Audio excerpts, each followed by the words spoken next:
Let's get the latest from the White House Press Secretary Caroline Leavitt explaining what the president's been up to in this week's MAGA Minute.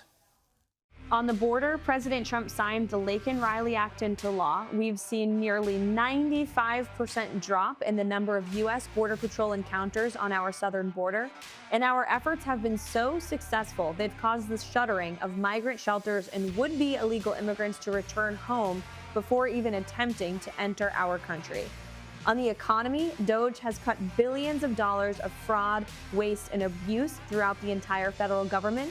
The president established an Energy Dominance Council, unbanned offshore drilling, and has instructed our federal government to drill, baby, drill. He also imposed reciprocal tariffs that finally put American interests first.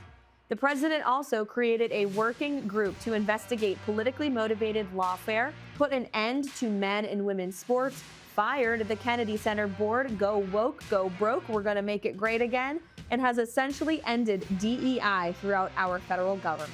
It's been a historic and successful first month here at the White House. We'll see you for next week's MAGA Minute. Only a few weeks in, and the MAGA Minute is already a wrap of the month. I asked Kristin Tate whether this shows the president is slowing down. Yeah, I hope he's not slowing down. We've got a lot to get done. I mean, we have 4 years to get this country back on track. You know, it shouldn't be a big win to get rid of DEI because DEI never should have been there in the first place. It's flagrant racism. It shouldn't be considered this huge win to prevent men from playing in women's sports. It's ludicrous. So these are all fantastic things. And I think Trump's just getting started. He's not going to slow down.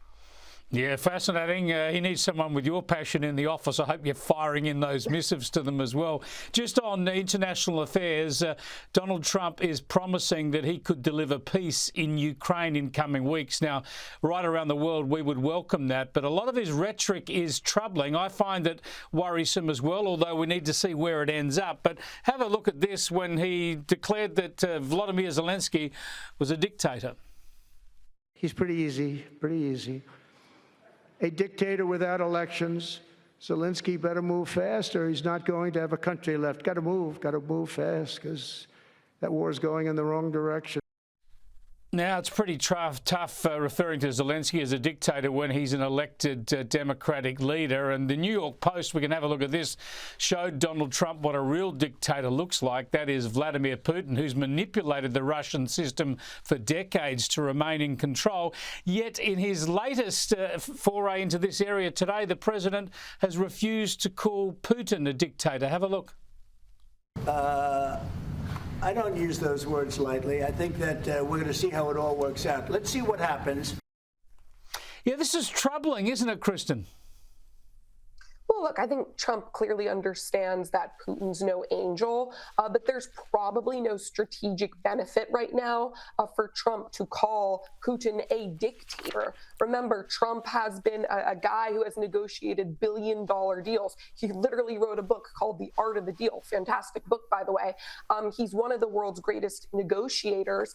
And let's not forget, at the same time, Zelensky is not really the poster boy for democracy. He did cancel elections in his country. He has imprisoned his political rivals, and he's amassed great wealth from the United States and all these other nations, sending him boatloads of cash. I mean, the United States has approved $175 billion to Ukraine at a time when our country is $36 trillion in debt, and we're now paying more in interest to that debt than our own defense. And not all that money is going to war efforts, by the way. We are literally paying for Ukraine government bureaucrat salaries.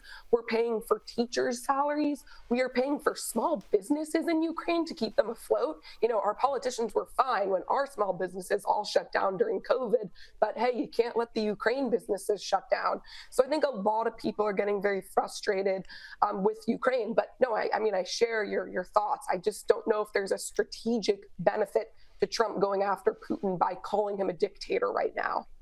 Yeah, I don't think Ukraine gets a blank check, but there are concerns about appeasement of Russia, and a lot of the language has sounded like that. But like you, I have an open mind. I'll wait and see how this plays out, because I think obviously Donald Trump's looking at a deal. He's going to meet with Zelensky in Washington within the next few weeks, hopefully. And if he can actually broker a tough peace deal here that looks after Ukraine and keeps Russia at bay, then obviously it'll be a historic victory. We'll wait and see. But understandably, concerns around the world. One issue where Trump and his Doge master Elon Musk are getting unadorned praise from people like me around the world, Kristin, is their efforts to get rid of waste in government, and this email, this idea of sending an email out to bureaucrats and public servants asking them what they've done in the last week. Here's Donald Trump on that.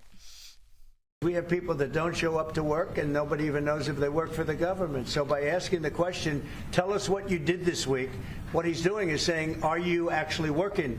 And then if you don't answer, like you're sort of semi-fired or you're fired. Kristin, this is just so obvious and so right, but there are so many leftists around the world up in arms about it. Oh, I know. This had to happen. I mean, the government is by far the largest employer in the United States. I wrote an entire book about it called Government Gone Wild. It is nearly impossible until now to fire anyone in the federal government.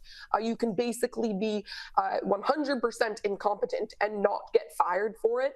And the opulence and wealth surrounding DC is just disgusting. These government bureaucrats have been so used to just getting paid and kind of just doing nothing in many cases that it makes their heads explode. It makes them furious that there might be some shred of accountability. Great to talk to you, Kristin. We need to get you out to Australia. You need to write another book about a little place called the Australian Capital Territory. Catch you next week. Oh, I would love to. Thank you, Chris.